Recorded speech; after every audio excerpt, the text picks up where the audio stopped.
Good morning, everyone.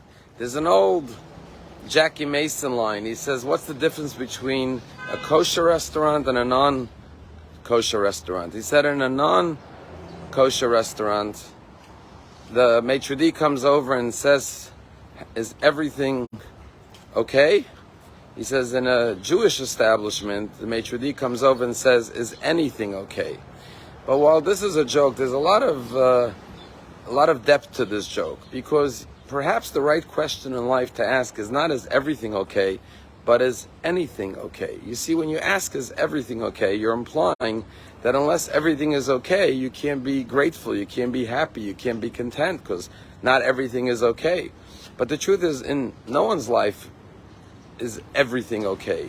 The real question in life should be, is anything okay? Start with what is good, focus on all the things that are right, and then start with gratitude, and that will ultimately spill over to correct and improve those other areas in life that are still not okay.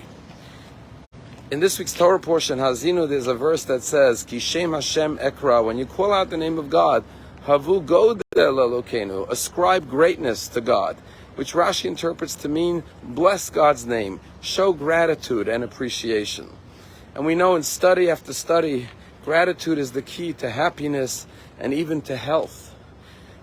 And indeed, the Torah tells us, when you eat and you're content and satisfied, v'achalta v'savata ubeirachta, you should bless Hashem your God. So the Torah mandates a commandment to give gratitude and thanks to God after you finish eating, when you're satisfied. However, the rabbis came along and said, not only should you thank God after you eat, when you're content and satisfied, but you should thank God even before you eat your food.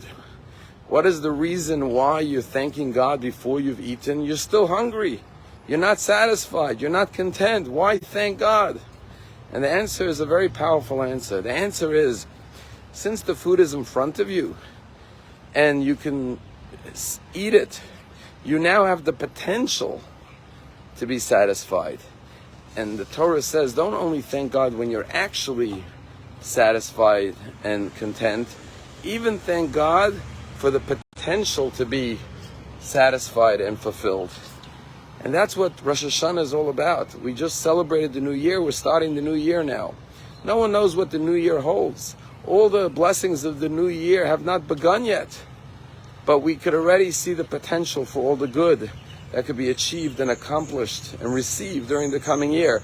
So we could already be grateful now in advance, because we have the potential to have a meaningful, happy, and fulfilled year ahead. In Jewish law, there's one requirement to thank God before you eat, and that is the food has to be in front of you. The food has to be either on your plate or in your hand. And Rabbi Jonathan Sachs tells us a story that when he became chief rabbi of England, he was invited by Prime Minister John Major. They called and they said that the president of Israel, Chaim Herzog, is coming, and they're having a special lunch reception, and they would like Rabbi Jonathan Sachs to attend and to say the grace before the meal. Rabbi Sachs said he was honored and delighted, and he attended this luncheon, and everyone was seated, and the Prime Minister, John Major, gets up and says, we'd now like to ask Chief Rabbi Jonathan Sachs to recite the grace before the meal. And Rabbi Sachs looks at the table, and there's not one stitch of food on the table. The waiters hadn't brought out anything yet. And in Jewish law, you need to have the food in front of you in order to make a blessing. He looks around to try to see if he could catch the eye of a waiter to bring him something. There's not one waiter in sight. And he doesn't know what to do. He rises up, but you cannot say a blessing. It would be a blessing in vain if you don't have the food in front of you. So he looks around desperately, and suddenly he notices that the centerpiece in the middle of the table was a gold ornament with flowers, and somebody decided to put grapes on top of the flowers for decoration. So he reaches over, picks up one of the grapes, recites an all-inclusive blessing, and then he concludes with Borei Priya Eitz and eats the grape.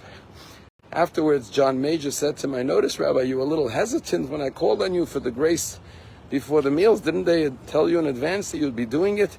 He said, well, I'll tell you the truth, we had a little problem, because in Jewish law, the food has to be in front of you. And there was no food to be found till I saw those grapes. And then Rabbi Sachs jokingly said to John Major, you see, our faith is a little different than yours. Frankly, he says, you have more faith than us. You have faith and you're willing to make a blessing for food that you haven't received yet. We want to see the food and verify it first. But I think there's a message there, and that is, as long as you have the vision for a new year, as long as you could see in your mind's eye all the accomplishments, all the blessings, all the achievements you're going to fulfill in the coming year, as long as you can see it in front of you, then you could already thank God for giving us the life of a new year to be able to have the potential to achieve great things. May it be that year filled with blessings for each and every one of us. Have a wonderful day.